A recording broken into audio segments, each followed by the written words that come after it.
can't suppress. Just confess. Please confess.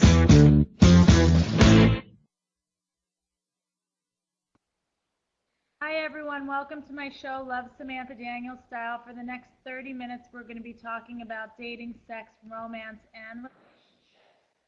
If you have any questions that you want to ask me regarding topics, you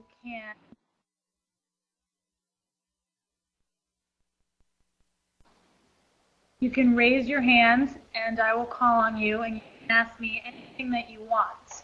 A lot of times people ask me questions about their dating lives, about their marriages, about problems that they're having with people who they're trying to get involved with. And people chime in and they give us what they think and what they don't think, and we have a really nice conversation. So the first topic that I want to talk about today is, what do you do when you're in a relationship with someone and you've screwed up? You did something that you didn't mean to do, you dug yourself into a hole. You want to get out of that hole, but you don't know how to get out. And you feel like every single time you make a move, as soon as you make that move, you feel like it was the wrong move to make and you want to take it back, but you can't take it back.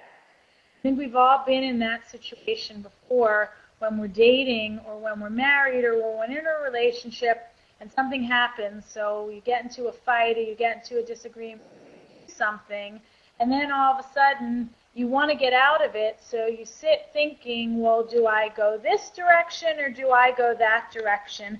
And obviously different things that you would choose to do, different results. Very difficult to figure out what another person is thinking, how another person's feeling, and what another person might need or not need when they're in a relationship or when they're upset. And I think that men and women are always very different when it comes to circumstances like that, because a lot of times women need reassurance and they need to have deep conversations about what's going on, and men are different. They sometimes need space and they need time to figure out what happened and how they want to go forward and how they proceed. So there's constantly this battle going on between the man and the woman in the relationship, where the woman needs that instantaneous gratification right away to know that they're going to make up, to know that it's going to be better, and to know that they're not going to fight anymore. She will talk about what's going on and make herself feel better. And the man is going the other direction, and so it's this constant push and pull. So I want to spend the half an hour talking about that and really hearing from men in the room and from women in the room what they think works, what they think doesn't work, if it makes sense to give space, if absence makes the heart grow fonder, or if out of sight means out of mind. So, Benny B, you have your hand up. Would you like to make a comment here?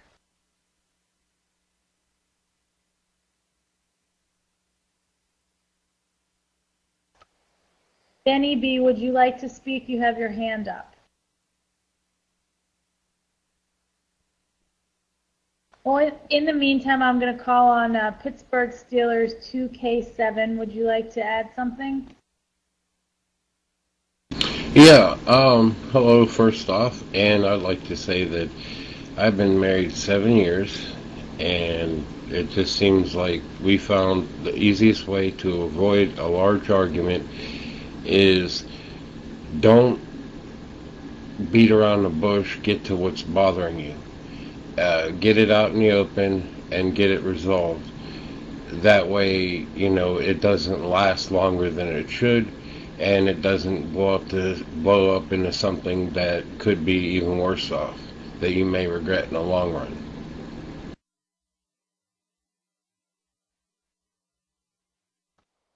I think that that's very good advice, that it's definitely good to deal with it initially so that it doesn't linger on, and so people don't think about it and to turn it into something that it wasn't really. But I think that what I'm really trying to get at in what I'm saying is, what happens when you made a mistake. So let's say you and your husband, you and your wife, or you and your significant other have a fight. Then you give each other some space.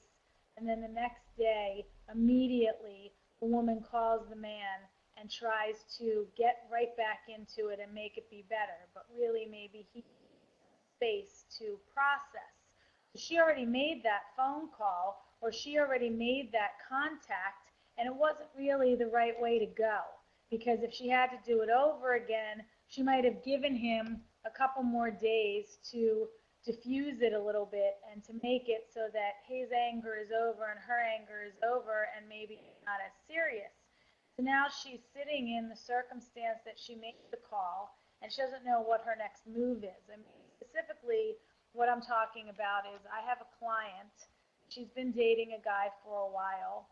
Last week, there were a series of incidences where he was trying really hard to be a good boyfriend to her and to make plans with her and to see her and to be very supportive, present in the relationship. But she was a little bit nervous because he was coming on so strong. So she was very busy with work and she kept not brushing him off but not making all that much time for him. They got into a bit of an argument on Thursday. They got into another argument on Friday, mostly because it seemed like he was kind of hurt by the way she had been acting. She didn't really understand that he was hurt because of the way that she was acting.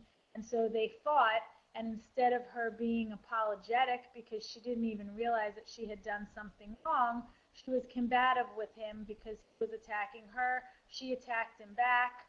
It got explosive. They went their separate ways, and they didn't speak for a couple of days, and then she tried to deflect it by calling and making it like nothing